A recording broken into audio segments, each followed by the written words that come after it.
इस वीडियो में मैं सबसे पहले आपको बताने जा रहा हूँ EQU डायरेक्टिव के बारे में। तो चलिए शुरू करते हैं। The EQU directive is use to give name to some value और सिंबल। EQU डायरेक्टिव के इस्तेमाल से नेम दिया जाता है कुछ वैल्यूज़ या फिर सिंबल को। Each time the assembler finds the given names in the program, it will replace the name with the value और अ सिंबल। प्रत्येक बार जब भी असेंबलर फाइंड करता है दिए गए नेम्स को प्रोग्राम में, तो यह रिप्लेस करता है नेम को किसी भी वैल्यू या फिर सिंबल के साथ। वैल्यू हो सकता है 0 से लेके 6553 तक के रेंज में, और यह एक अनदर इक्वेट होता है जो कि डिक्लेयर किया जाता है कहीं पर भी अबव और बिलो। फॉलोइंग ऑपरेटर्स का इस्तेमाल हो सकता है एक इक्वेट को डिक्लेयर करने के लिए, दिस बाइट या फिर दिस वर्ड या फिर दिस डी वर्ड। एक वेरिएबल जो कि डिक्लेयर्ड होता है DW, DB या फिर DD डायरेक्टिव के साथ। उसमें एक एड्रेस होता है और एक स्पेस रिजर्व होता है उसके एड्रेस के लिए, जो कि होता है .com file.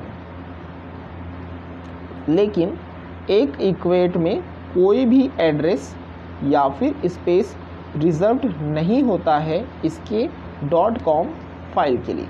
Example, a byte EQU this byte, DB10 A_word EQU this word, DW1000 A_D word EQU this D word, DD 4294967295 buffer size EQU 41024, buffer DW, buffer DB 1024, DUP 0, बफर PTR EQU $। यह actually point करता है next bite को 1024 bite के बाद buffer में। Extern directive, इसके इस्तेमाल से असेंबलर को यह बताया जाता है कि कौन सा नेम या लेबल फॉलोइंग करेगा डायरेक्टिव्स को, यदि हम यूज़ कर रहे हैं कुछ अदर असेंबली मॉड्यूल्स।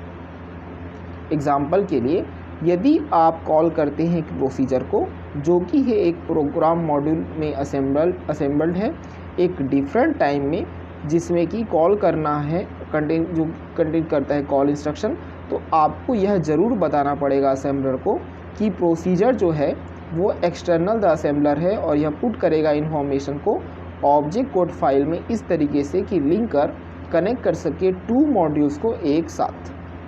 एग्जाम्पल के लिए, procedure here segment extern smart divide for, इसका मतलब यह पाया गया है सेगमेंट में और प्रोसीजर यहाँ पर है।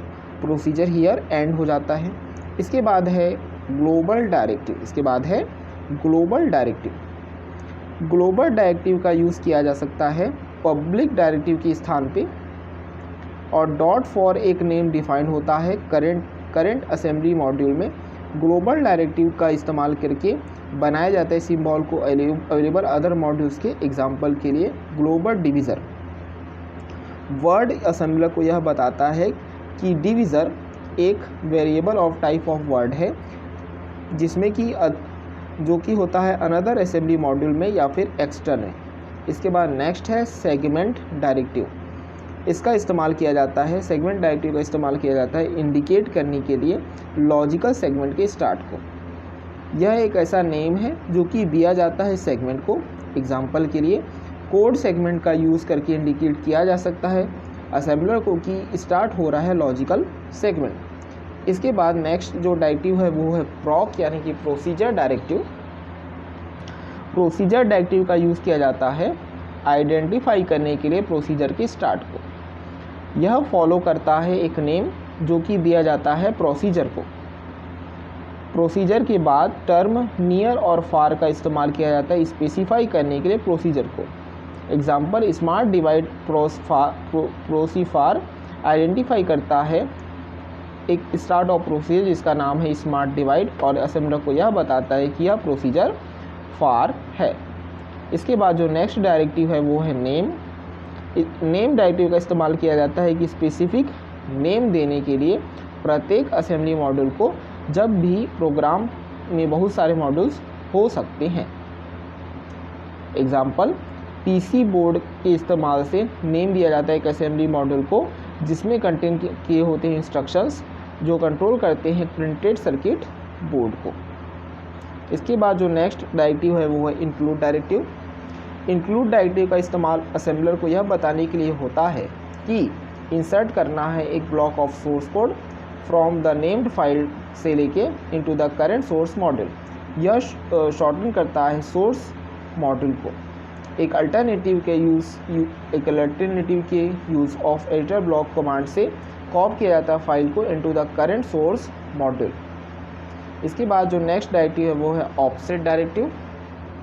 यह एक ऑपरेटर होता है जो यह बताता है कि असेंबलर को डिटरमाइन करना है ऑफसेट को या फिर डिस्प्लेसमेंट करना है एक नेम्ड डेटा आइटम का from the start of the segment जो कि इसे कंटेन करता है। ऑफसेट का यूज़ करके लोड किया जाता है ऑफसेट ऑफ अ वेरिएबल को एक रजिस्टर में इस तरीके से कि वेरिएबल एक्सेस्ड हो सकता है with one of the address modes. Example के लिए जब भी असेंबलर रीड करता है MOVBX डॉट ऑफसेट प्राइसेस को, तो यह डिटरमाइन करता है प्राइसेस के ऑफसेट। इसके बाद जो नेक्स्ट डायरेक्टिव है वो है ग्रुप।